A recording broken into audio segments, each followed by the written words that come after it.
Enfin, je reçois le grand, bon, t'es pas beaucoup plus grand que moi, mais, mais rien. Le grand Marc Toiti sur la martingale. Je suis tellement content de te recevoir, Marc. Merci. Allez, Mathieu, moi aussi, ça fait très plaisir. Depuis le temps, voilà, on y arrive, voilà. Et c'est toujours un plaisir, effectivement. Et bravo à toi pour tes réussites, hein, parce que c'était trop sympa. Bravo, non, c'est génial, c'est bravo génial. À toi aussi, hein, tu vois, ce matin, on était en train de faire les comptes sur. Même si je travaille pas à la longueur de la chaîne YouTube ou tout ça, mais j'ai regardé ta chaîne YouTube, quand t'es à 250 presque, 235 000. Près de 242 000 abonnés. C'est pas mal, c'est pas mal. 242 000. C'est des vrais abonnés, je précise, parce qu'évidemment... Tout à fait. Comment ça se passe d'ailleurs pour arriver...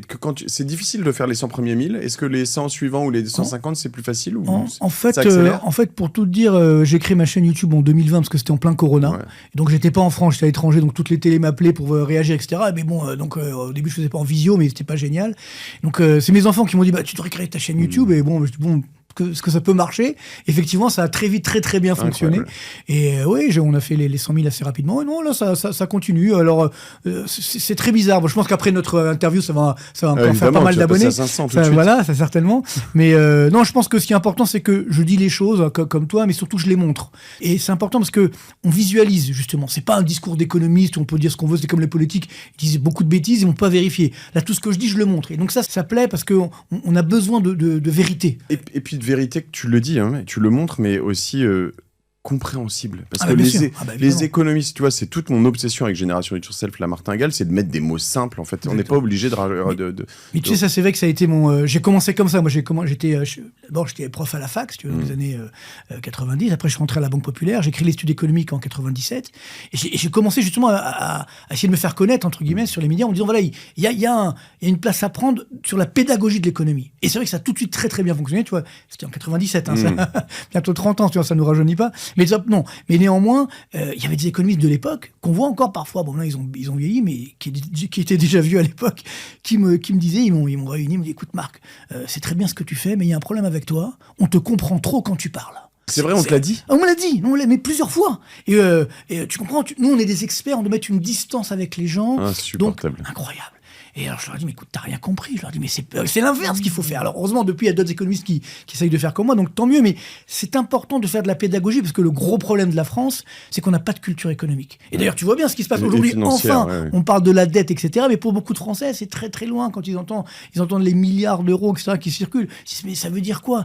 Quand tu leur dis que les taux d'intérêt sont en train d'augmenter, donc ça c'est leur quotidien, parce qu'ils vont devoir payer au quotidien. Alors là, ça les réveille, tu vois. Donc il faut effectivement faire de la pédagogie. Et moi, je le dis tout le temps, l'économie, c'est pas incompréhensible. C'est-à-dire, au contraire, c'est beaucoup de corrélations, de liens de cause à effet, etc. C'est comprendre que c'est la même chose que ce qui se passe dans ton foyer. Mais exactement, c'est la vie. L'économie, c'est la vie. Et alors, après effectivement, moi, j'ai des équations, des trucs, des modèles que je suis depuis des années, mais je vais pas donner le détail, ça sert à rien. Mais moi, je donne le résultat. Tu vois. Donc, c'est ça qui est important. De dire, voilà, comment on peut s'en sortir? Et c'est vrai que moi, je mets toujours maintenant dans mes vidéos à la fin une bonne nouvelle, parce que c'est tellement horrible ce qui est en train de nous arriver qu'il faut trouver des bonnes nouvelles de temps en temps. Et on peut encore s'en sortir. Mais c'est clair que on s'en sortira pas avec les gens qui ont causé les problèmes.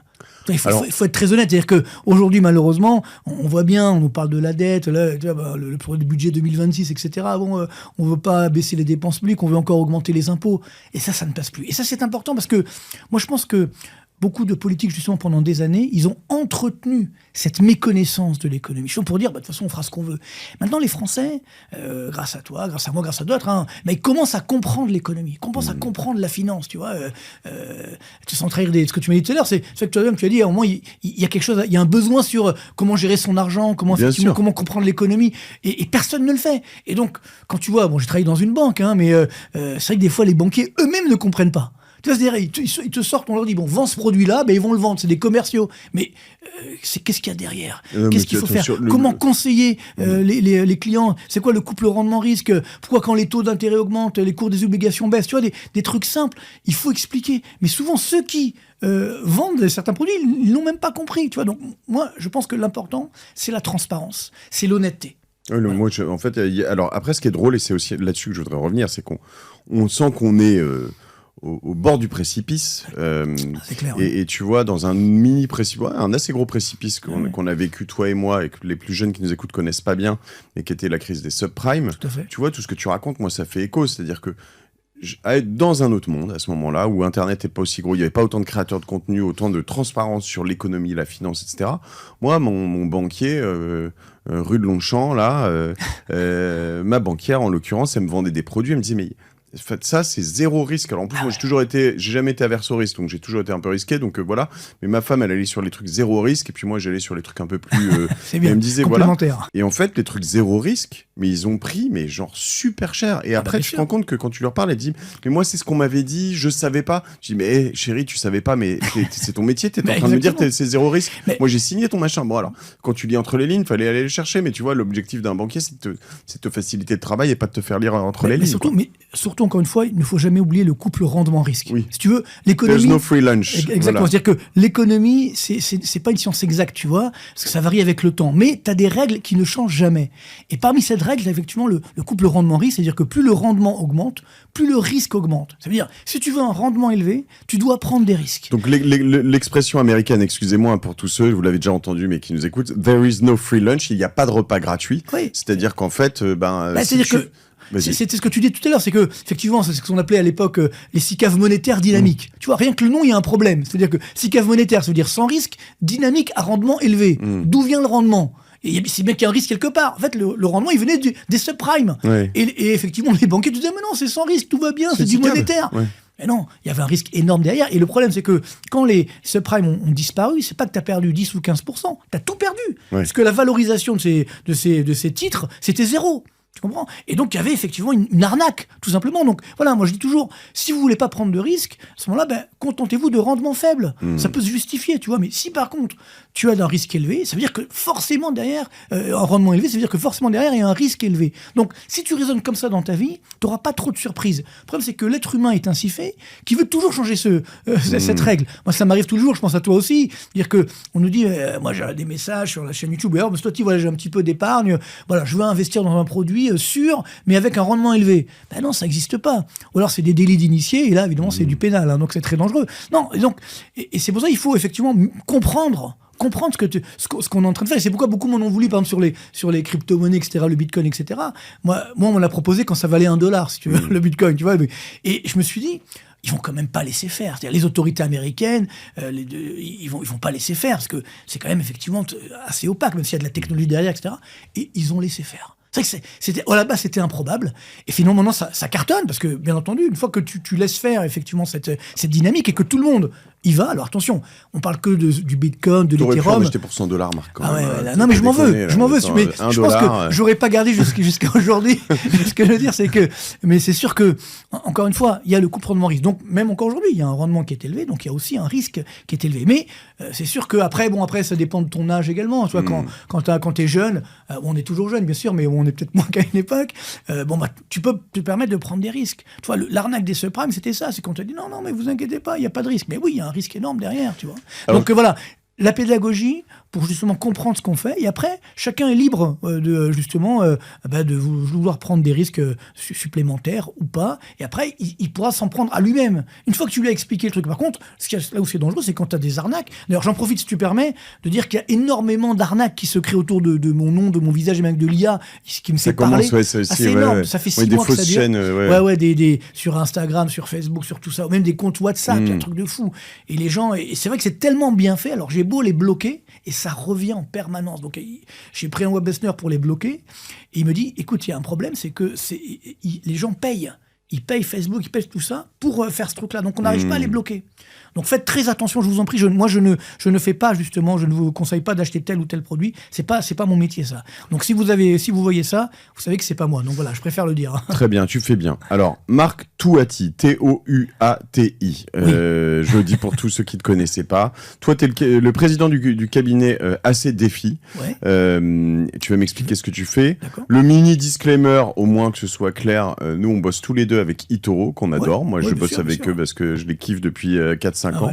Ils ont rien à voir avec cet épisode, c'est moi qui ai voulu t'inviter, sinon je l'aurais fait depuis bien longtemps, puisque ça fait longtemps que tu bosses avec eux. Et toi, t'es conseiller économique pour eToro, ça veut dire quoi d'ailleurs? Alors, en fait, moi, à la base, j'ai mon cabinet, effectivement, donc, qui veut dire aux commandes de l'économie et de la finance. Donc, en fait, c'est très simple. Moi, j'ai trois grands métiers que je faisais du temps quand j'étais chef économiste de la Banque Populaire et Natixis. C'est-à-dire, je fais d'abord du conseil aux dirigeants d'entreprise. C'est-à-dire, j'interviens dans les boîtes, dans les grosses boîtes ou PME, etc. Ceux qui ont besoin de mes services, quoi, dans les comités exécutifs notamment, pour dire, voilà, ils ont des questions sur l'euro-dollar, par exemple. On veut investir en Chine et sur quoi il faut investir. Voilà. Donc là, je vais les conseiller. Alors, souvent, c'est des débats un petit peu à huis clos, quoi, tu vois, au sein du comité exécutif. Et c'est quoi comme type d'entreprise? Ça peut être des entreprises de 500 personnes ou c'est que des... C'est de tout. Il y a pas mal de grosses entreprises quand même, mais il y a aussi des grosses PME, etc. Moi, j'aime beaucoup justement les PME parce que c'est vrai que les grosses entreprises, c'est formidable, mais bon, c'est des grosses structures, etc. Elles sont mondiales. Et là, moi, par exemple, pour moi, c'est important également dans mes prévisions. Donc, j'aime beaucoup aller voir justement notamment les PME françaises parce que là, tu as un ressenti du terrain. C'est-à-dire, énormément, par exemple, d'idées de papier ou d'idées d'articles, de recherche me viennent quand je fais effectivement ces conseils parce que justement, en fonction de ce qu'ils vont demander, je me dis, tiens, là, il y a quelque chose à faire. Et puis, ça te donne également un vrai ressenti de terrain. Donc voilà, c'est essentiellement les chefs d'entreprise. J'ai quelques chefs d'entreprise également un petit étrangers.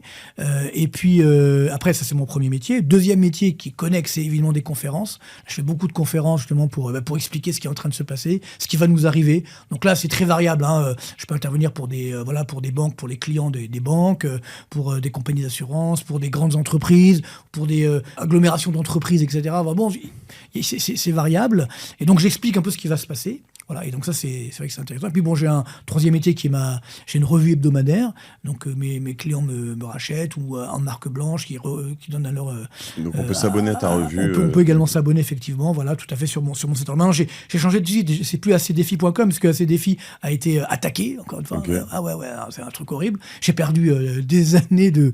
Enfin bon, bref, c'est comme ça, c'est la vie. Je sais pas qui a fait ça, mais bon, qu'est-ce que tu veux que je te dise? Et donc j'ai recréé un nouveau site qui s'appelle marctoiti.com, voilà, tout simplement. On peut pas trop t'attaquer là-dessus. Donc là, ça va être compliqué, et donc justement où on peut effectivement s'abonner j'ai déposé la marque, désolé, c'est Marc Toiti, c'est moi qui l'ai déposé.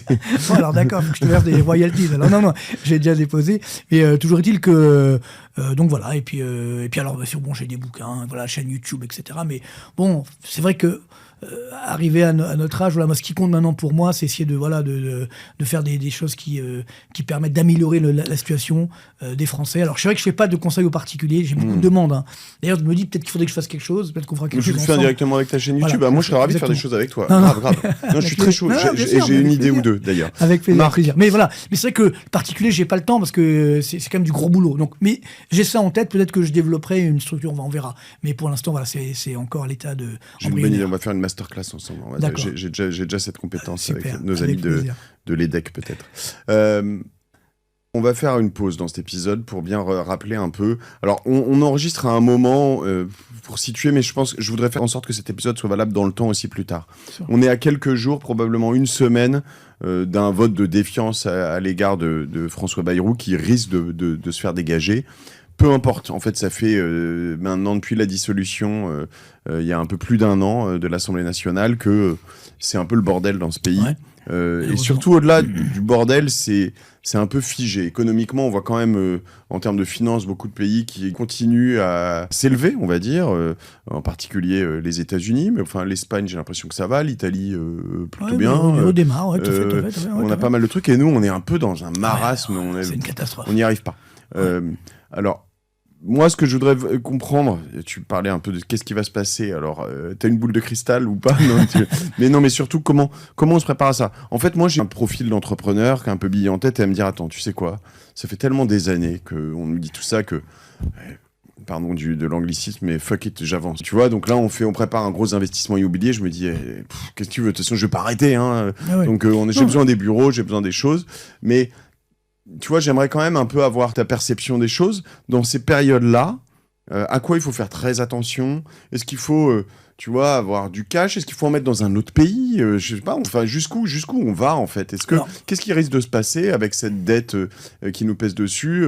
À quel moment? En plus, on a toujours des super notes. Moi, je comprends pas ça. Ça va changer, t'inquiète pas.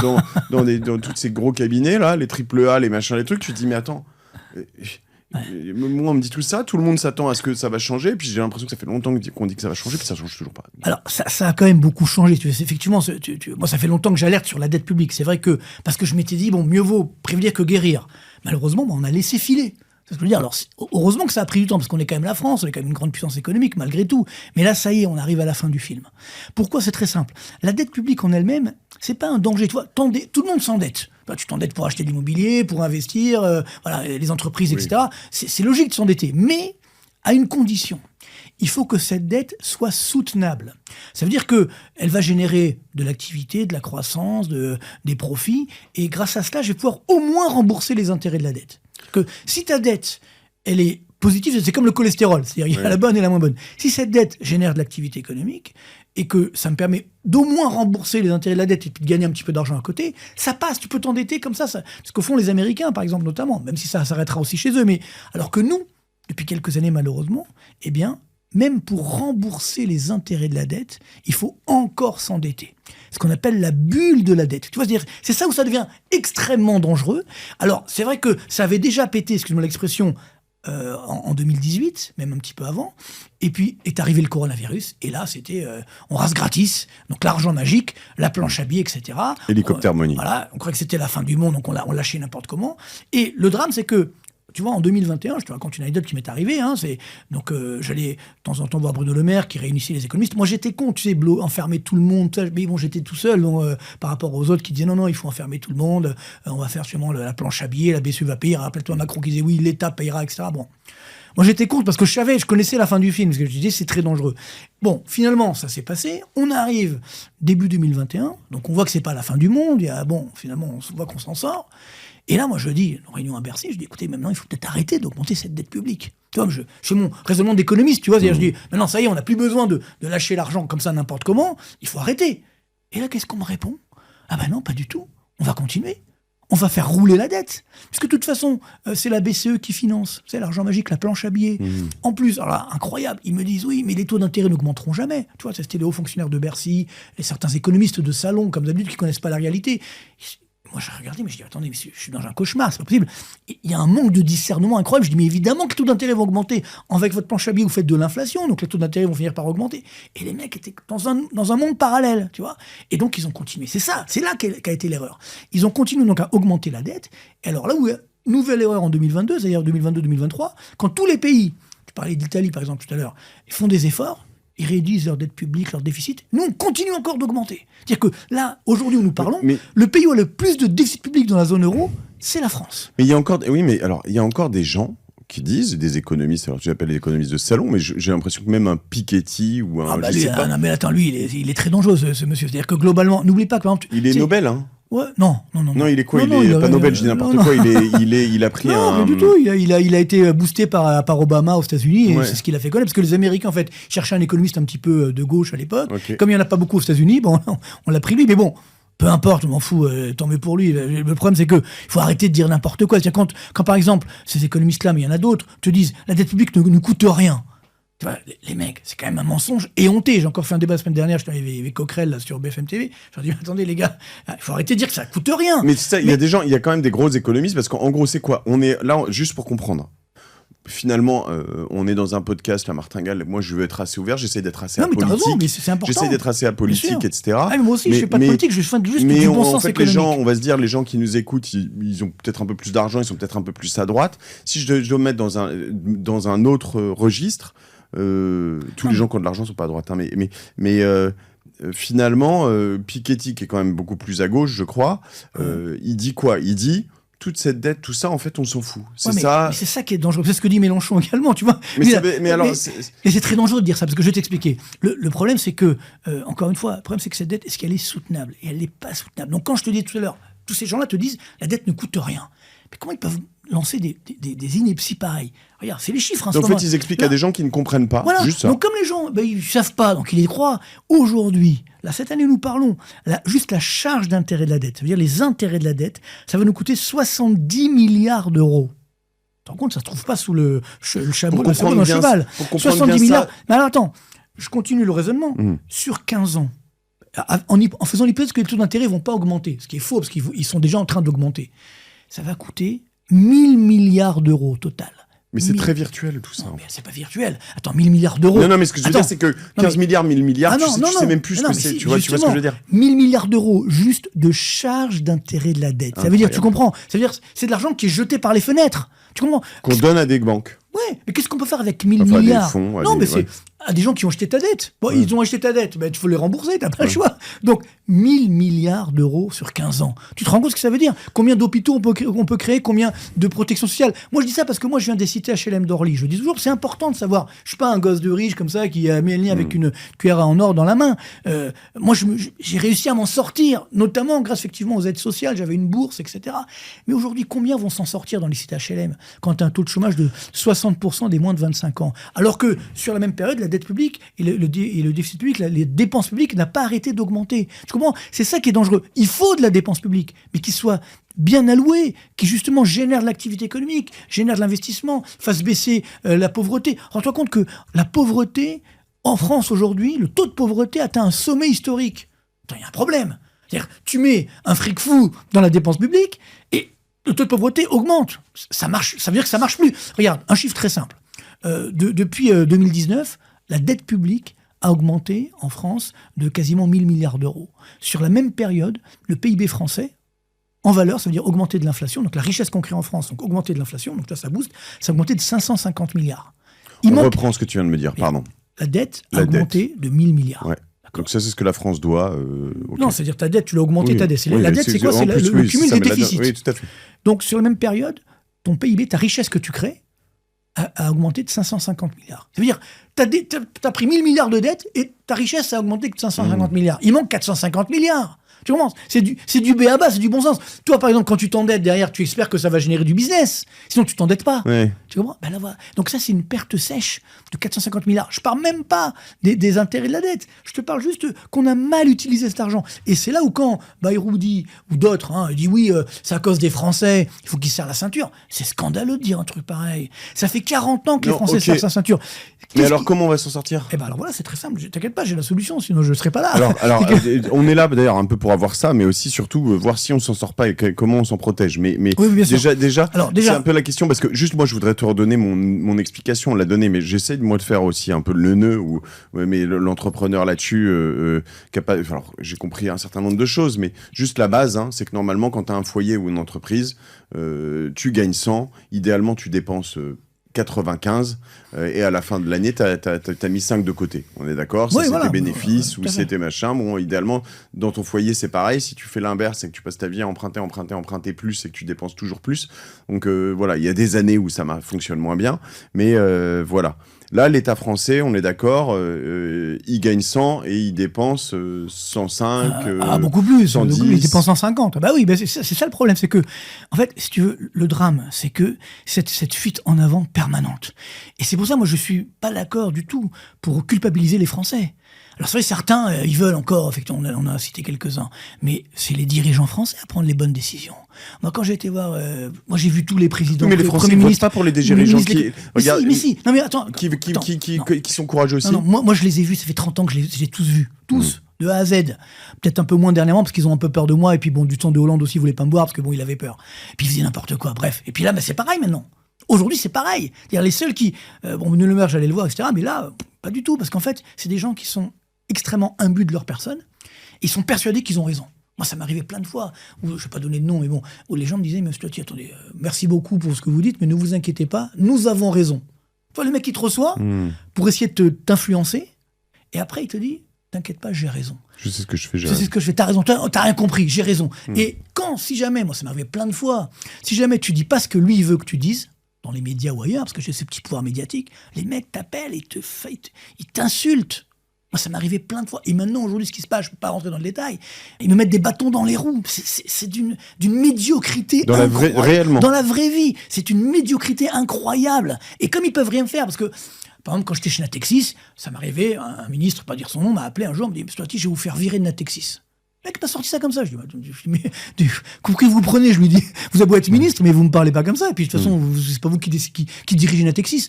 Bon, finalement, je suis quand même parti de Natixis, comme tu le sais. Mais c'est peut-être pas à cause de lui, mais il y avait eu, effectivement, quand il y a eu la fusion, bon, je peux le dire maintenant, il y a prescription. Il y avait justement, il y avait deux banques qui fusionnaient. Et c'est moi qui l'avais emporté dans un premier temps dans la fusion.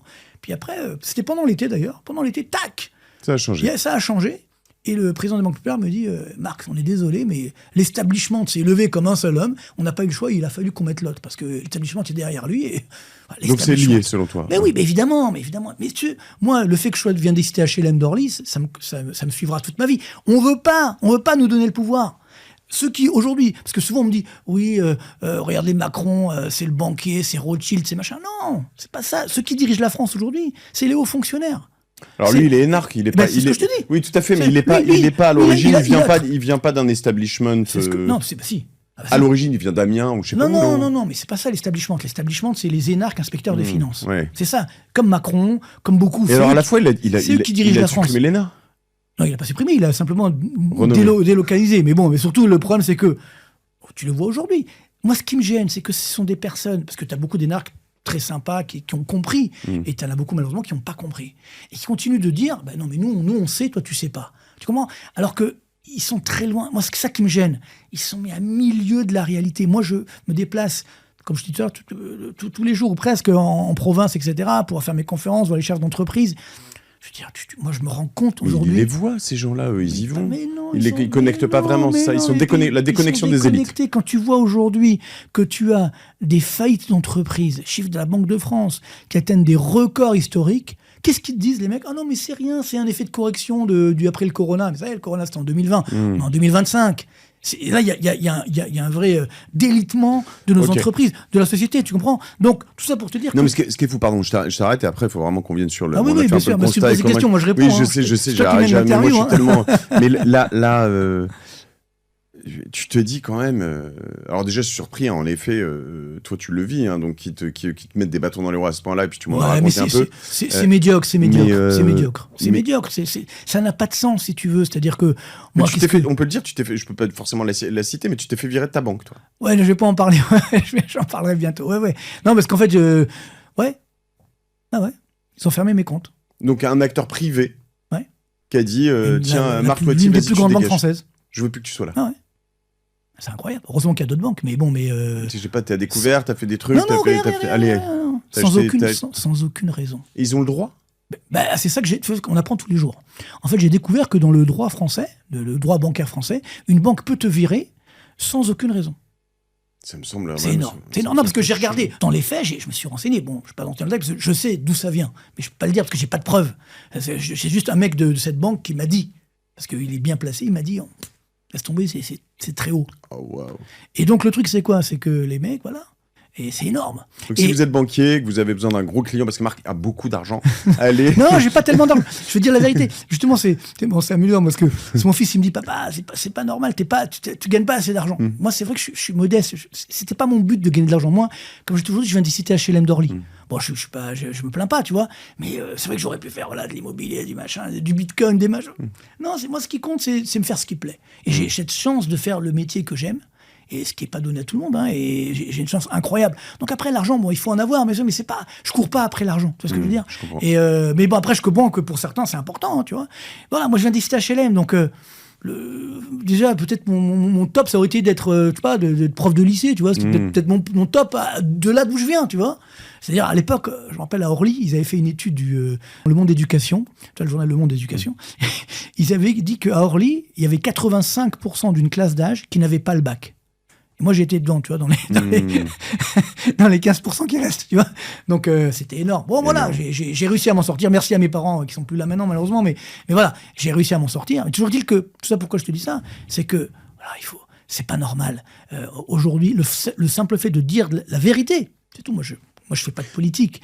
Et ben ça gêne. Et ça c'est ça le point positif, c'est que ça veut dire que j'ai raison. Mais alors c'est quoi la vérité? C'est que Macron et toute sa clique, c'est donc le président des riches et non, pas du parce tout. qu'en fait, à un moment, on lui reproche de pas augmenter les impôts chez les plus riches, etc., etc. Toi, tu me dis c'est pas les Français qui sont responsables, c'est eux. Bien Lui, sûr. putain, il vient d'une grande de Rothschild, il a fait des tas de choses. Ouais, Il mais devrait comprendre tout ça. chez Rothschild, Il comprend tout ça. Il fait tout ce qu'il fait volontairement. Je sais pas. Faut très honnêtement, Noulbeck, il a travaillé chez Rothschild 3 ans. Ça ne fait pas de toi un banquier. Et il était là-bas justement en tant que haut fonctionnaire, justement pour amener voilà, tu vois ce que je veux dire, amener les contacts, quoi, tu vois. Okay. Donc non, c'est pas un banquier du tout. Non, lui c'est un haut fonctionnaire. Donc il raisonne comme ça. Donc moi depuis le début, et j'ai eu beaucoup d'ennemis, si tu veux, quand il a été élu en 2017, moi j'ai eu beaucoup d'amis à qui j'ai dit, les gars, il va rien faire. Et les mecs, quoi, mais tu dis n'importe quoi, regarde, il est jeune, il est dynamique, il va. Si vous verrez, il va rien faire. Il va pas baisser la dépense publique, notamment. Effectivement. Parce qu'il va pas s'en prendre à sa caste. Il vient effectivement de la haute fonction publique, il va pas baisser la haute fonction publique. Et ce qui est fou, c'est que ça a continué. Donc effectivement, la dépense publique n'a pas baissé. Et moi où j'en veux à nos dirigeants, c'est que si à la guerre tu dis, bon, ok, par exemple, quand en 2009, tu parlais de la crise des subprimes, il y avait une récession, bah là t'as pas le choix, tu fais du déficit. Le corona, bon, bah t'as pas le choix. Ouais, on avait le choix quand même, mais bon, ça c'est un autre débat. On aurait pu faire moins de déficit, mais ok, t'avais une récession, très bien. Mais après, depuis 2021, quelles sont les dépenses publiques qui augmentent le plus? C'est pas le social. Ça augmente de 11%. C'est pas la santé, c'est pas l'éducation, c'est pas beaucoup, la police, c'est pas l'armée. Qu'est-ce qui augmente le plus? Ce sont les dépenses de fonctionnement. Le bureau de François Bayrou. Non, pas que ça. Mais ça en fait partie, mais pas que ça. Ça a augmenté, rends-toi compte, toute la fonction publique, ça a augmenté depuis 2021 de 22%. 100 milliards d'euros. C'est quoi les dépenses de fonctionnement? C'est les salaires. C'est les frais divers et variés, voilà, tu dis effectivement. Mais les salaires, pas des militaires, pas des profs, pas des aussi, trucs. mais c'est pas eux le pauvre chéri. On voit bien, là on a les chiffres pour eux. C'est la haute fonction publique. Et puis c'est les copinages, les comités Théodule. Regarde, t'as un truc qui s'appelle les ODAC. Les ODAC, c'est Organisme d'administration centrale. Bon. Il y en a 700 en France. 700. Tu sais combien ça coûte chaque année cette affaire? Chiffre de l'INSEE, j'invente rien, tu vois. 150 milliards d'euros. Alors, je dis pas qu'on doit tout. Il y en a des utiles, il y en a qu'on peut garder, il y en a 700, tu vas pas toutes les enlever, tu vois. Mais tu peux quand même faire bien 50 milliards d'euros d'économie. Tu peux bien supprimer quelques organismes. On va faire comme Trump les privatiser. Et notre ami Elon Musk est arrivé avec la. Non, mais on est très loin. Regarde, aux États-Unis, ils ont à peu près 35% de dépenses publiques par rapport au PIB. Ouais. Et ils veulent encore baisser. 35, c'est pas assez. Nous, on est à 57. Oh, waouh. T'imagines? Il y a 20 points d'écart. Et eux, ils veulent baisser encore. Et nous, on veut continuer à augmenter. C'est pas sérieux, parce que dans le budget 2026, Bayrou, il augmente encore les dépenses publiques. Enfin, il veut, il fera pas parce qu'il sera pas là, mais je veux dire, mais il veut encore augmenter les dépenses publiques. 30 milliards d'euros d'augmentation. Quand il dit les 40 milliards d'euros d'économie, mais c'est pas une baisse des dépenses, c'est une augmentation des dépenses de 30 milliards. C'est une moindre hausse, tu vois. Donc, c'est ça qui colle pas, tu vois. Donc évidemment, qu'on a ce dérapage des deniers publics, et à la fin, qui paye? C'est nous. C'est les Français, c'est-à-dire que au travers de l'augmentation des impôts. Donc c'est ça le drame. Et quand on dit oui, il faut encore augmenter les impôts, mais nous sommes numéro 1 du monde des impôts. Pas compliqué, on est numéro 1 du monde des impôts. Mais j'ai l'impression que là-dessus, on n'a pas tant augmenté les impôts ces dernières années. Ah bah si, d'un point de vue macroéconomique, ils ont augmenté. Alors là, ça a rebaissé un petit peu parce qu'effectivement, il y avait l'effet coronavirus, puis le problème, c'est que là, les recettes fiscales baissent. C'est-à-dire qu'en fait, t'as pas baissé le taux d'imposition, mais par contre, les recettes fiscales baissent. Pourquoi? Parce que t'as pas d'activité. Oui, les entreprises sont en PLS, donc elles gagnent pas d'argent. La TVA à la consommation, elle est pas là. Tu vois, donc c'est ça, tu vois, c'est du b.a.-ba, c'est du bon sens. Tu vois, c'est pas de la politique, c'est pas de droite, c'est pas de gauche, c'est du bon sens. Donc on doit couper les dépenses. Il faut. Moi, c'est très simple. D'ailleurs, je le disais encore hier sur CNews, et bien ils m'ont demandé, ouais, c'est quoi vos 3 mesures? Il y en a plein, mais j'ai fait un livre il y a quelques années, justement, je disais thérapie de choc bienveillante. D'abord, il faut redonner confiance aux Français. Comment tu redonnes confiance aux Français? Tu baisses les impôts. Tu baisses les impôts, ben oui, parce que, encore une fois, on est pris à la gorge. Je te parle de la classe moyenne, je te parle pas des riches, d'accord, ils s'en sortiront, mais je te parle de la classe moyenne. Donc, il faut baisser. Quel est l'impôt que tout le monde paye? La CSG.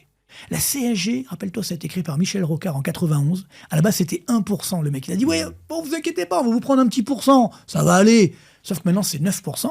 Oh, wow. Et sur l'épargne, pour nos auditeurs qui est épargnants, c'est 17% avec la cotisation sociale globale. 17%. 17% de ce que tu gagnes. Alors que c'était sur l'épargne. Ce que tu gagnes quand même. Oui. Mais quand même, 9% sur tous les revenus. Donc tu baisses, moi j'ai fait une simulation, tu baisses la CSG de 30 milliards d'euros, et là tous les Français, ils voient que tu fais quelque chose pour eux. Parce que tout le monde paie la CSG. Le travailleur, bien sûr, le salarié, donc le chef d'entreprise, le chômeur, le boursier, s'il est étudiant, etc. Bref. Et donc à ce moment-là, même le retraité, hop, tu baisses la CSG. Ah, on fait quelque chose pour moi. Et après, dans le même temps, tu réduis la dépense publique de fonctionnement. Tu vas pas, évidemment, réduire la santé. Ou bon, là, il y a des améliorations à faire, tu vois. Mais tu réduis effectivement les dépenses de fonctionnement. Là aussi, 50 milliards, c'est facile à trouver. Enfin, franchement, tu les trouves très facilement. Et donc, tu t'engages, tu affiches et tu fais ce que tu fais. Et après, troisième point, il y a d'autres mesures, mais tu réduis les charges qui pèsent sur les salaires. Et donc là, pareil, tu augmentes les salaires nets. Tu vois, voilà. Et donc, tu redonnes un bol d'air à l'économie française. Et là, je peux te dire que la France, elle redémarre. Alors, ce qui est chaud là-dedans, c'est que dans tout ce que tu me dis, alors, à part... mais il y a quand même déjà beaucoup d'endroits, 2 endroits où tu enlèves la CSG, où tu la réduis, tu réduis les charges sur les salaires, donc là, tu réduis les revenus de l'État. Évidemment, mais c'est pour ça qu'il faut baisser les dépenses. Il faut les baisser, mais big time. Ouais, 50 milliards, oui, mais c'est facile. 50 milliards, ça suffit. Dans un premier temps, si tu fais chaque année 50 milliards, ça c'est pas mal déjà. Mais je ne parle pas d'une moindre hausse, je parle d'une vraie baisse. Parce que là, ce qu'on fait, c'est quand tu dis 40 milliards, c'est en fait ça augmente encore. Non, moi je dis, ça veut dire ça va baisser de 50 milliards. Ça veut dire ça va faire une économie de 80 milliards. Tu vois ? Donc mais t'as pas le choix. Regarde, ça c'est très intéressant parce que moi quand je dis ça, souvent on me dit, ouais mais Marc, attendez, si vous faites ça, vous allez créer une récession. Regarde ce qui se passe dans les autres pays. Parce qu'on a l'impression que personne n'a fait ça. Tous les pays de la zone euro, et même dans le monde, regarde l'Argentine, eh bien, on réduit les dépenses publiques. Tous. Pas compliqué. Mais ça, les Français, ils veulent pas. Non, mais attends. J'en sais rien. Je sais pas, dès que tu dis ça, on te dit non, c'est encore, non, faut que les riches payent. En fait. Non, mais les riches, ils sont plus là. Arrêtez vos conneries. C'est fini, les riches sont plus là. D'ailleurs, pour répondre à ta question, c'est ça. Parce qu'on me dit, on va faire payer les riches. C'est fini, il n'y a quasiment plus de riches en France. Et ceux qui restent, si tu leur mets une cotisation exceptionnelle, ils vont partir. C'est évident. Donc, le problème, c'est pas les riches. Le problème, c'est justement la pauvreté. Moi, ce qui m'inquiète, c'est que moi, je viens de cette classe moyenne, tu vois, inférieure. Le danger, c'est la crainte de mes parents, c'était la mienne aussi, c'était de tomber. C'est-à-dire, c'est ça la force de la France, si tu veux, c'est que tu as une classe moyenne, comme de tous les grands pays développés, tu as une classe moyenne, tu vois, tu te maintiens. Tu t'éclates pas, mais tu vis bien, tu vas en vacances, voilà, tu manges à ta faim, tu te fais quelques kiffs, etc. Le danger, c'est quoi aujourd'hui ? C'est que la classe moyenne d'en bas, elle est en train de tomber. C'est pas que le taux de pauvreté est en train d'augmenter. Ouais, c'est que tu dois vraiment regarder tous les... Et c'est ça qui est dangereux, parce que moi, si tu veux, je reprends mon exemple, mais je pense que beaucoup de notre génération ont vécu. Nos parents, ils se disaient, mes enfants, ils seront mieux que moi. Ils vont vivre mieux que moi. Aujourd'hui, est-ce que toi, tu peux être sûr que tes enfants vont vivre mieux que toi ? Non. Malheureusement, non. Tu commences à dire, c'est ça qui est dramatique, c'est que, et c'est vrai pour l'ensemble des Français, à part peut-être les très très riches, et encore, il y a des revers de fortune, mais ce qui est par là, c'est que aujourd'hui, t'es pas sûr que tes enfants vivent mieux que toi. Et ça, c'est dangereux pour un pays, pour la stabilité sociale et sociétale d'un pays. Tu vois, dire que on le voit aujourd'hui, c'est les grands-parents, les parents qui aident leurs enfants. Tu vois, alors qu'avant, c'était l'inverse. Ok. Tu vois, donc tout ça pour dire que attention. Je ne veux pas faire paniquer, évidemment, nos amis épargnants, mais c'est clair que moi, ce qui m'inquiète énormément, c'est que comme ils n'ont pas le courage de faire ce qu'il faut, le danger, c'est quoi ? C'est qu'ils vont dire à un moment, écoutez, il y a 6 000 milliards d'euros d'épargne, il faudrait prendre peut-être un petit peu dessus. Mais alors voilà, on en arrive au point central de cet épisode, maintenant qu'on a fait tous les diagnostics, etc. Tu parles de toutes ces personnes qui épargnent, tu parles de moi je me dis, attends, tu sais quoi, Marc ? J'y crois pas du tout à tout ce que tu me dis. C'est-à-dire que, enfin, je crois à ce que tu me dis, mais je crois pas du tout je crois pas du tout à ce que demain il y ait la bonne personne qui vienne. Enfin, ça va être quoi ? Ça va être non, pour l'instant, Bardella, Ruffin, Le Pen. Non, mais pour l'instant, il n'y a personne. Non, mais ne cherche pas. Pour l'instant, il n'y a personne. Mélenchon. Tu vas avoir, je sais pas. Et puis tu te dis, finalement, peut-être que le juste milieu, il est plutôt toujours au centre, un peu à droite, un peu. Enfin, donc en fait, ça n'arrivera pas. Ça n'arrivera pas, les Français sont pas prêts. Tu dis en fait, c'est pas les Français, mais en fait... moi, je pense que ça arrivera. Je veux dire, moi, si tu veux, c'est la phrase que j'ai toujours... Ça va venir par la BCI ou quelqu'un on va nous contraindre, en fait. On va se retrouver dans le même cas que la Grèce et on va nous dire, tiens, vas-y. Non, mais tu sais, je veux dire, le problème, c'est que ça, les gens ne le savent pas. C'est qu'on nous dit, oui, le FMI viendra, il va nous sauver. Non. Parce que... Non, pas nous sauver, il va nous contraindre. D'accord, mais même, alors, mais si on te sauve et qu'on te contraint, mais qu'on te sauve, le problème, c'est que, et c'est ce que je dis régulièrement, la dette publique grecque, c'était combien ? 350 milliards d'euros pendant la crise grecque, d'accord ? Donc, qu'est-ce qu'on a fait ? On a annulé la dette. C'est ce qu'on perd chaque année en plus, quoi. Voilà, on a annulé, puis après on a reprêté sur 60 ans. Bon, bref, je ne rentre pas dans le détail. La France, c'est pas 350 milliards d'euros, c'est 3500 milliards. Donc, tu vois, il y a un zéro en plus. Ouais. Donc, le FMI, tu crois qu'il a les moyens de nous prêter 3500 ? Non, il n'a pas les moyens. Donc, il ne pourra pas nous sauver comme il a sauvé la Grèce. On n'est pas sauvable. Il faut que de nous-mêmes, si tu veux, un moment... Mais oui, c'est ça qui est important. Il faut que les Français... Sauvable. Mais oui, il faut que de nous-mêmes, sauf nous, ça veut dire qu'en France, on dise, voilà, maintenant, stop, on arrête les dégâts, et surtout, on restaure la confiance. Mais il faut que ça cale avant. Il faut qu'on se prenne un mur. Ah ben exactement. Sinon, on n'y arrivera pas. Sauf que, je veux dire, parce que ça aussi, les gens ne le savent pas. Qu'est-ce qui s'est passé en Grèce ? Moi, je l'ai vécu de l'intérieur, parce que j'avais pas mal de clients en Grèce à l'époque, j'allais faire des conférences, etc.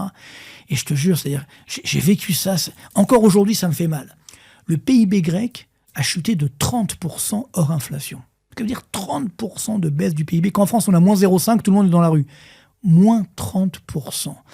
Ça veut dire que, après, évidemment, ça a redémarré, mais même aujourd'hui, on est en 2025, le niveau du PIB grec hors inflation, il est encore 15% inférieur au niveau de 2008. Oh, wow. T'imagines, c'est comme si on te disait, voilà, toi, ton revenu, je te le souhaite pas, bien sûr, hein, ton revenu d'aujourd'hui, c'est le revenu que tu avais en 2008, moins 15%. Tu te dis, attends, ça va pas. Tu vas pas être d'accord. T'imagines la claque. T'imagines ? Je te confirme. Bon, les enfants, on va aller vivre dans 42 mètres carrés. Hein, non, mais t'as compris. En troisième couronne. Non, mais t'as compris le problème. Ouais. C'est que les Français, et c'est là où j'en veux aux politiques, parce que eux, ce qu'ils veulent, disons-le, ils veulent le poste, ils veulent kiffer leur poste, ils veulent être Premier ministre, ministre de l'économie, ce que tu veux, etc. Ils ont leurs petits avantages, ils s'éclatent, oui, ils ont leur retraite à vie. Il y a un truc qui n'est pas facile, Marc. Après, je veux vraiment qu'on vienne à ce que je fais de mon argent et comment je fais. Mais c'est que t'es politique. Toi, t'as envie de prendre le job ? T'aurais envie d'être ministre de... Mais non. Non, mais personne... mais déjà, je vais te dire, trop de responsabilités, tu t'en prends plein la gueule et tu gagnes pas un copec. Parce que tu te dis, il s'augmente, il se machin, etc. Si tu veux quelqu'un qui est super intelligent, qui prend ce truc-là, tout ça pour gagner 10 000 balles par mois, je veux dire, tu dis, c'est bien 10 000 balles par mois. Mais tu l'as dit. Moi, je pense que c'est un job de merde. Ce que j'ai toujours dit, effectivement, donc à tous les dirigeants français que j'ai vus, je leur ai dit, la France, elle va se réformer, soit dans la douceur, soit dans la douleur. Donc, dans la douceur, on aurait pu le faire pendant 10 ans, 15 ans, on ne l'a pas fait. Trop tard. Il n'y a pas eu de volonté, il n'y a pas eu de courage politique. Donc maintenant, c'est dans la douleur. C'est inévitable. Donc moi, je pense que tu as raison. On va se prendre le mur. Et là, c'est là que c'est optimiste. Et d'ailleurs, le mur, il est là, parce que le 12 septembre, il y a Fitch, l'agence de notation, qui va donc mettre sa note de la France. Ça va être combien ? Et alors, tu sais que ça fait 2 fois consécutivement, donc ça fait depuis 1 an, donc tous les 6 mois, elle fait un rapport, tu vois, Fitch, et elle dit, parce que les gens n'ont pas regardé, mais je l'ai évoqué sur ma chaîne YouTube plusieurs fois, mais voilà, le rapport nous dit, écoute bien ce que dit Fitch, c'est eux, c'est le communiqué officiel. Notre modèle de notation nous donne une dégradation de la note à simple A. Mais pour des raisons diverses et variées, nous faisons confiance au gouvernement, et donc nous ne dégradons pas la note. C'est un peu comme toi avec ta banque, ils ont des bons copains qui leur disaient, allez, vas-y, garde la note à double H. T'as compris le truc, c'est-à-dire que les mecs te disent, ils se dédouanent un petit peu, ils disent, notre modèle, moi j'ai jamais vu ça. Mais, tout à l'heure on parlait des subprimes, rappelle-toi que quelques semaines avant que les subprimes explosent, les dettes subprimes étaient notées triple A par les agences de notation. Triple A. T'imagines ça ? Tu vas dire l'arnaque. Énorme fait. Donc là, on est double A, moins. Et donc, normalement, on doit être simple A. Donc, je dis, bon, ça va, c'est juste un A. Oui, mais attention, parce que là, tu changes de catégorie d'investissement. Ça veut dire que tu as beaucoup d'investisseurs, donc de banques, de compagnies d'assurance, de caisses de retraite, qui ont l'obligation d'acheter du triple A ou du double A. Si tu deviens simple A, tu n'es plus dans le cahier des charges. Tu as compris le truc ? Et donc, à ce moment-là, ça veut dire que ces agences, ces investisseurs financiers ne vont plus acheter ta dette. C'est comme si tu sors du CAC 40. Tu es la 41e, 42e société française, tu sors du CAC 40. Donc, ça veut dire donc tes taux d'intérêt, ils vont monter. Tu comprends ? Taux d'intérêt vont augmenter, ce qui va casser l'activité. Ça va se répartir sur les crédits, etc., à l'immobilier, etc. Donc, ça va faire mal. Donc, c'est demain. C'est le 12 septembre. Alors après... Est-ce que Fitch va maintenir ? Est-ce qu'ils ont encore des bons copains qui leur mettent la pression et qui ne vont pas le faire ? Oui, parce que ça fait quand même des années qu'à chaque fois on te dit ça va céder, ça va céder. Là ça va être compliqué parce que, je t'ai dit, dans le communiqué, il disait on ne dégrade pas parce qu'on fait confiance au gouvernement pour réduire le déficit. Il n'y aura même pas de gouvernement, donc ça va être compliqué. Tu vois, donc, la confiance là, elle est compliquée. Ouais. Et après, évidemment, Moody's, machin, ils vont enchaîner. Ok. Donc tout ça, le mur, il est là. Ouais. Ok, on va le taper. Ouais. Et après, ça sera mieux. Parce qu'après, moi, je pense que... Mais je fais quoi, par exemple ? Moi, si j'ai du cash, Ou alors j'ai pas de cash, j'ai des actions. Je fais quoi? Je les vends avant de taper le mur, je garde mon cash, et dès que j'attends un mois ou deux, je regarde ce qui se passe et là je réinvestis. Ouais, peut-être un mois ou deux, c'est peut-être un peu juste, hein, mais effectivement, donc aujourd'hui... Là, l'objectif, c'est d'avoir du cash. Et mon cash, on va pas me le voler? Non, on va pas tout te voler, n'exagérons rien, mais on peut ponctionner dessus. Je peux le mettre à l'étranger si j'ai des options? Ah bah oui, bien sûr. C'est bien ça? Bien sûr, pourquoi pas. Il faut ouvrir un compte, après il faut le déclarer aux impôts, bien entendu. Mais même s'il est déclaré, on peut pas aller te le chercher s'il est à l'étranger? Non, pas exagérer non plus. Non, je pense pas. Et de toute façon, ça dépend avec quel pays tu le fais aussi. Mais bon, mais globalement, le truc, c'est que moi, je crois pas au scénario comme ça, où on va, si tu veux, après, chercher l'argent partout, etc. Après, ce qu'il va falloir, c'est restaurer la confiance. Parce que les investisseurs, tu crois qu'ils vont revenir comme ça du jour au lendemain? Non, il faut restaurer la confiance. Donc ça prendrait du temps. Donc, il faut une nouvelle offre. Mais donc, normalement, par exemple, si je prends des cryptos, c'est du global, c'est pas. Oui, c'est quoi? C'est les marchés français, qu'est-ce qui va s'effondrer? Ça dépend quel crypto. L'immobilier, tu l'as vu la semaine dernière. L'immobilier. La semaine dernière, le Standard & Poor's 500, il a augmenté. Ouais. Par contre, le CAC 40, il s'est effondré. Ah oui, parce que tu te dis, 80% des profits des entreprises du CAC 40 sont faits à l'étranger. Donc tu dis, la France, c'est pas important pour le CAC 40. Mais si, parce que tu as quand même le risque France. Et quand tu es un investisseur, les grands investisseurs, ils font la relocation d'actifs. Est-ce que je mets combien d'obligations, combien d'actions, etc. Et après, dans les actions, où est-ce que j'investis? Aux États-Unis, en France, etc. Et la France, aujourd'hui, comme il y a le risque France, ça arrive en dernier. L'immobilier, pareil, je pense que ça va encore corriger. Ça va encore corriger, parce que globalement, tu as quand même des prix qui sont encore élevés. Et le drame, c'est que c'était une récession demain avec tout. Honnêtement, je sais pas, j'ai l'impression qu'il y a une sorte de non-dit. Je sais pas ce que t'en penses. Moi, les gens disent oui, ça reprend, non, ça n'a pas vraiment baissé. Non, ça reprend pas. Mais bien sûr que ça baisse rien. Mais bien sûr que ça a baissé. On fait des offres à des prix délirants. Le problème, c'est que ce qu'on regarde, c'est on regarde uniquement les transactions qui ont été effectuées. Donc forcément, comme il n'y en a pas beaucoup. Mais par contre, non, le marché, il est quand même. Il y a quand même malheureusement dans les défaillances d'entreprises. Chiffre de la Banque de France. C'est quoi le secteur qui augmente le plus des défaillances d'entreprises? C'est la construction et l'immobilier. Donc c'est qu'il y a un petit problème. C'est ce que je veux dire. Donc l'immobilier, c'est sur du long terme, donc il n'y a pas de problème, ça va s'effondrer, ça remontera après. Quand on est propriétaire de son logement, ça va, c'est la raison principale. Il ne faut pas paniquer, de toute façon, c'est là où on habite, donc il n'y a pas de problème. C'est peut-être pas le meilleur moment pour acheter. Voilà. Non, moi, je pense qu'il faut attendre un petit peu. Si on veut acheter, mais c'est désolé, excuse-moi, mais... Non, mais j'achète à un très très bon prix. Donc alors voilà, non, par contre, si tu as effectivement aujourd'hui, c'est sûr qu'il y aura des affaires à faire. Les crises sont des phases d'opportunité, donc tu auras des affaires à faire, parce que tu auras évidemment des niveaux de prix qui vont être intéressants demain. Donc, même les travaux, tu peux négocier pas mal en ce moment. En revanche, les taux d'intérêt sont dégueux. Alors, le problème, c'est les taux d'intérêt qui vont encore augmenter. Donc peut-être avant que ça augmente trop. Ah ouais. Donc on peut garder aussi un peu d'or. Voilà, les taux d'intérêt vont augmenter? Ouais, bien sûr. Le taux d'intérêt des obligations d'État, ça a commencé déjà. Et donc tu auras l'impact directement sur le taux de crédit.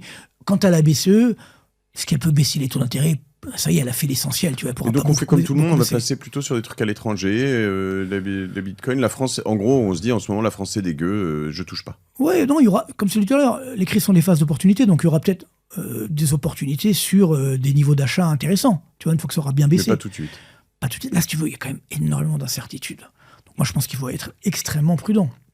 Alors, sauf si t'aimes les montagnes russes, que t'aimes faire du spiel, c'est la spéculation, des allers-retours. Bon, ça, il faut être le nez sur le guidon, pourquoi pas. Mais sinon, non, pour un bon père de famille, j'ai envie de dire, aujourd'hui, alors soit tu mets ton argent et tu regardes pas.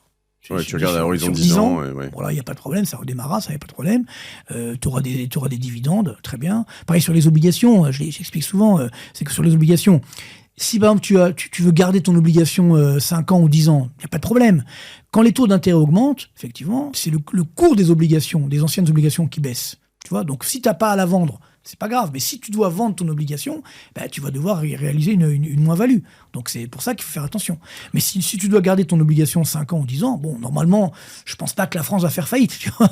Donc ils te rembourseront. Ils nous rembourseront. Mais c'est pas le meilleur placement aujourd'hui. Je pense pas que la France fera faillite. C'est compliqué que la France fasse faillite, parce qu'elle aura toujours des moyens, justement, si c'était l'épargne, etc. Ça serait horrible, bien entendu, mais par contre, il y aura des soubresauts. Quand tu as une énergumène comme Mélenchon qui te dit « on ne va pas rembourser les investisseurs étrangers qui détiennent la dette publique française ». T'imagines, il est complètement. T'imagines, la France, aujourd'hui, 54% de notre dette est détenue par des étrangers. Alors, qu'est-ce qui se passe? Juste explique. Qu'est-ce qui se passe, Marc, si on ne rembourse pas, comme le dit Mélenchon, les investisseurs étrangers? C'est fini quoi? Je vais te dire très simplement, quand la crise grecque a commencé, parce que c'était le risque, à un moment, la Grèce a dit « je ne rembourse pas ». Ah bon? Ok, le taux d'intérêt, il est monté à 38% sur le taux de 10 ans. Le taux de 2 ans est monté à 38%. De taux d'intérêt, t'imagines? Le taux de 2 ans, il est monté à 200%. Bon, ça n'a pas duré longtemps, parce qu'après, t'imagines, c'est-à-dire, plus personne voulait prêter à la Grèce. Donc, c'est ça, ou quand les gens te disent « mais non, la France, on n'est pas la Grèce ». Moi, je me rappelle très bien, justement, la crise grecque, ça m'a fait tilt, tu sais, quand je faisais ceux des conférences, je me rappellerai toujours que c'est une conférence, c'était au début de la crise grecque. Et donc, il y avait je crois qu'il y avait une ministre de l'économie, un truc comme ça qui était là. Et donc, moi, je leur envoyais mes slides, tu vois, de ma conférence. Donc, dans lequel je disais que les taux d'intérêt grecs allaient augmenter. Les mecs paniquent à bord, ils m'appellent, Adam Stotti, là, qu'est-ce que vous allez dire, là? Que les taux d'intérêt grecs vont monter? Ah ben, vous pouvez pas dire ça. Je dis, bah si, c'est ce que je pense. On me dit, non, vous pouvez pas dire ça, parce que si vous dites, nous, on veut qu'au contraire, les gens achètent notre dette. Je dis, oui, mais je suis désolé, mais c'est la réalité. Ah non, mais alors, non, mais on vous paye, il faut dire, non, vous avez pas compris. Soit je dis ce que je veux, soit je viens pas, mais je vais pas dire un truc que vous me demandez de dire. Et il me disait. Tu crois qu'il y a beaucoup de gens qui cèdent à ça? Bah, évidemment. Mais évidemment, mais quasiment tout le monde. Donc les agences de notation, les choses comme ça, finalement, quand ils font ça, il y a des tractations, soit de la pression, soit de l'argent. Mais c'est évident. Ou alors, il y a aussi... sur les subprimes, il m'avait dit, j'avais posé la question, il m'avait dit, non, mais vous savez, on avait des notices explicatives donc énormes, avec des modèles mathématiques, donc ils faisaient confiance. Peut-être qu'il y avait un abus de confiance. Non, mais c'est des sommes énormes, c'est des montants énormes. Donc évidemment qu'il y a des arrangements entre amis. C'est évident. Et donc, voilà, à ce moment-là... oui, donc je te disais, donc il me sort, je me rappelle toujours ça, il me dit...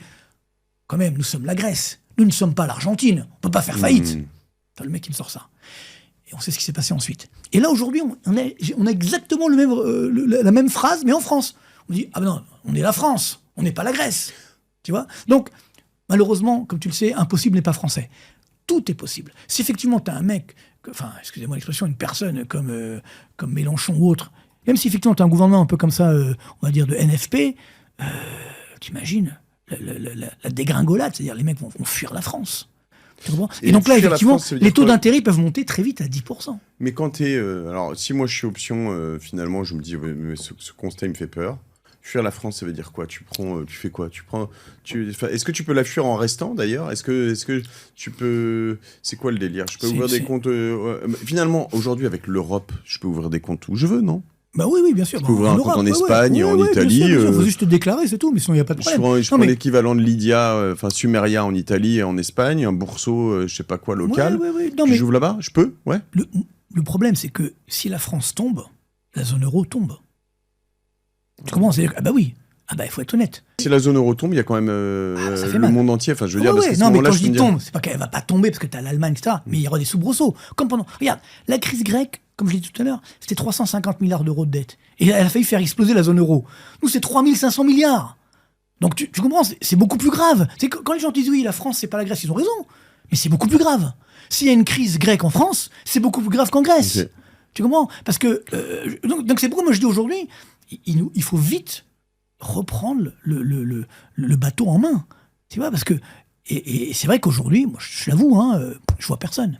La réponse, elle est que politique. Non, tu l'as dit également. Non, mais regarde ce qui s'est passé en Argentine. Tout à l'heure, tu parlais du fameux la Piketty, etc. Bon, je ne vais pas trop parler de lui, mais quand Milei, avant qu'il arrive au pouvoir en Argentine, il y a 100 économistes du monde entier, dont ce monsieur-là, ce Français, donc il n'y avait rien à foutre, mais il a quand même signé. Ils ont signé une pétition dans un journal argentin, puis ça a été repris dans le monde entier, en disant, si Milei arrive en Argentine, l'Argentine est morte. Elle va s'effondrer, elle remontera plus jamais, etc. Là maintenant, il y a 7% de croissance en Argentine. Il a réussi à baisser l'inflation, même le taux de pauvreté a baissé. Tu comprends, ces gens-là, ils sont hors sol. Tu vois, donc c'est pareil pour la France. Moi, je pense que ça sera un mal pour un bien. Une fois qu'on a compris la qualité de la situation, là, il faudra prendre les bonnes mesures. Et moi, je suis optimiste parce que la France, c'est un grand pays. Mais simplement, il faut laisser les gens sérieux, de bon sens, diriger la France. Aujourd'hui, c'est pas le cas. Aujourd'hui, les gens qui dirigent la France, c'est des gens qui pensent à leur carrière, c'est des gens qui... voilà, tout simplement. Et tout à l'heure, tu parlais, le ministre, il paye 10 000 €. OK, ceux qui veulent sauver la France aujourd'hui, ils vont pas faire ça pour l'argent. Ils vont faire ça parce qu'ils aiment leur pays. Tu vois, moi, je suis persuadé qu'il y en a encore beaucoup. Et par contre, c'est vrai, tu as raison. Si jamais ça explose, je le souhaite pas, bien sûr, mais gravement, c'est-à-dire qu'on n'arrive pas justement à prendre le pouvoir, enfin, des gens sérieux n'arrivent pas à prendre le pouvoir, il faudra partir. Et puis ça remontera, ça reviendra dans 10 ans, dans 15 ans, dans 20 ans. T'as pas le choix. Donc le problème c'est quoi? C'est qui c'est qui paye? C'est ceux qui peuvent pas partir. Tu vois? C'est-à-dire la classe moyenne, eux ne pourront pas partir. Donc ils vont morfler. Tu vois? Moi, c'est ça qui me fait peur. Et moi, ce qui me rend fou, c'est quand je vois des gens, des jeunes, qui votent, voilà, tu as dit Mélenchon, ou des gens comme ça, des mecs complètement à la ramasse. Et pourtant, c'est des jeunes. Les jeunes, ils ont tout l'avenir devant eux. Et ils veulent te tuer ton pays. Mais est-ce qu'à l'autre extrême, ils voient mieux, ils sont plus lucides? Quel extrême? Extrême droite, tu veux dire? Non, mais moi, pour l'instant, je dis, il n'y a personne. Ouais, mais c'est moi, non, mais je fais pas un discours pour tel ou tel. Moi, je fais pas de politique. Moi, je pense qu'on peut sauver la France de façon apolitique. Ça veut dire qu'à un moment, c'est une sorte de gouvernement d'union nationale où tu dis, voilà, la France va très mal. Il faut qu'on change complètement notre modèle. C'est ce qui s'est passé dernièrement en Italie, c'est ce qui s'est passé au Portugal. À un moment, tu dis, en Grèce, regarde, en Grèce, même Syriza, c'est-à-dire Tsipras, le Mélenchon grec, si tu veux, de l'époque, beaucoup plus jeune et peut-être un peu moins dangereux, il a dit à un moment, c'est lui qui a fait le plus de rigueur. Une politique de rigueur. C'est-à-dire même lui il voulait tout exploser, il voulait faire quitter la Grèce, la zone euro, etc. Il a dit non mais là, on peut plus, il faut qu'on prenne les bonnes mesures. Tu vois. Donc voilà, moi je reste optimiste malgré tout, je garde le pouvoir, mais le pouvoir, l'espoir, le pouvoir aussi de moi-même déjà, mais c'est déjà pas mal. Mais par contre, je le dis toujours dans mes vidéos, justement, je le dis, parce que souvent certains s'inquiètent, je dis, je vous le dirai, si vraiment il y a un danger immédiat, je vous le dirai, parce que c'est notre rôle. Pour l'instant, c'est pas encore le cas. C'est pas encore le cas. Donc toi, tu dis qu'il faut plutôt avoir du cash. Du cash, un peu d'or. Un peu d'or. Bon, pour ceux qui aiment les cryptos, ok, mais c'est dangereux. Mais pourquoi pas. Ouais. Et voilà, et puis un peu de marché américain. Voilà, on reste toujours sur du S&P 500. Il faut bon, même s'il est un peu cher aujourd'hui, je pense que l'euro va s'effondrer. Donc là, voilà, il faut faire attention. Sur les devises, il faut peut-être acheter plutôt du franc suisse. Tu vois, le franc suisse, c'est bien. Oui, pas mal. Franc suisse et donc euro qui s'effondre. De l'Asie, ça va se passer. Ouais, l'Asie, le problème de l'Asie, c'est que ça dépend aussi de nous, finalement. Ouais, puis c'est également très, très dangereux. C'est pas très clair. Tu sais, le problème de l'Asie, c'est que c'est pas comme ici. Tu vois, en Chine, par exemple, tu investis sur la bourse chinoise. T'as pas comme ici les commissaires aux comptes, les machins. Les comptes, il y a des opportunités, tu vois des choses pas chères dans le monde en ce moment. Il y a quoi? Oui, sur l'Asie, sur le monde émergent, effectivement, ça va redémarrer. Mais là aussi, il y a beaucoup d'hypothèques sur la guerre en Ukraine, etc. Il faut que ça s'arrête, tout ça, tu vois. Bon, voilà, il faut gérer le problème de l'Iran. Voilà. Il faut espérer qu'il n'y aura pas de guerre à Taïwan, tu vois. Bon. Il y a des choses sous-cotées aujourd'hui. C'est-à-dire dans le monde, il y a des trucs, je sais pas, des secteurs, parce que l'IA c'est déjà très cher, la tech tout est très cher. Non, mais voilà, il faut regarder effectivement des pays où tu peux faire des paris. Par exemple, effectivement, l'Argentine, c'est un pari aujourd'hui. Tu vois, là, c'est pas cher du tout. Ouais. Pas cher du tout. Moi, je me rappelle, j'ai conseillé pas mal d'investisseurs à l'époque de la crise grecque.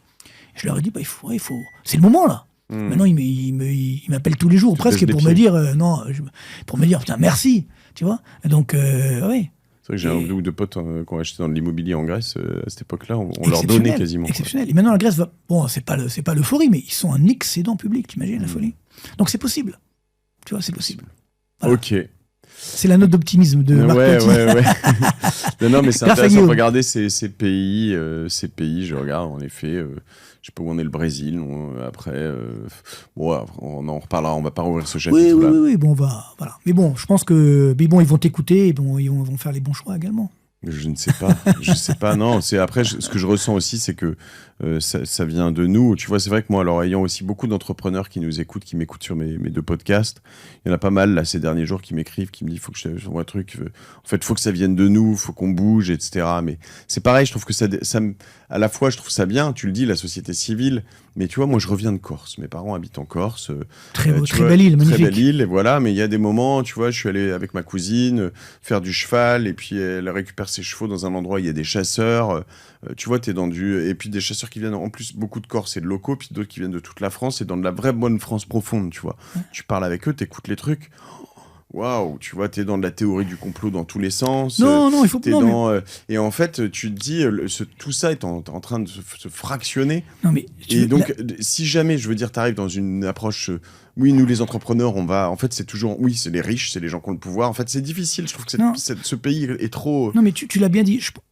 La clé de l'économie, mais dans le monde entier, dans la vie, dans l'humanité, c'est la confiance. Mais c'est la confiance des uns vers les autres aussi. Et c'est ça. Et là, moi, ce qui m'inquiète, et c'est vrai que Macron a quand même beaucoup participé à ça, t'as une société qui est fracturée.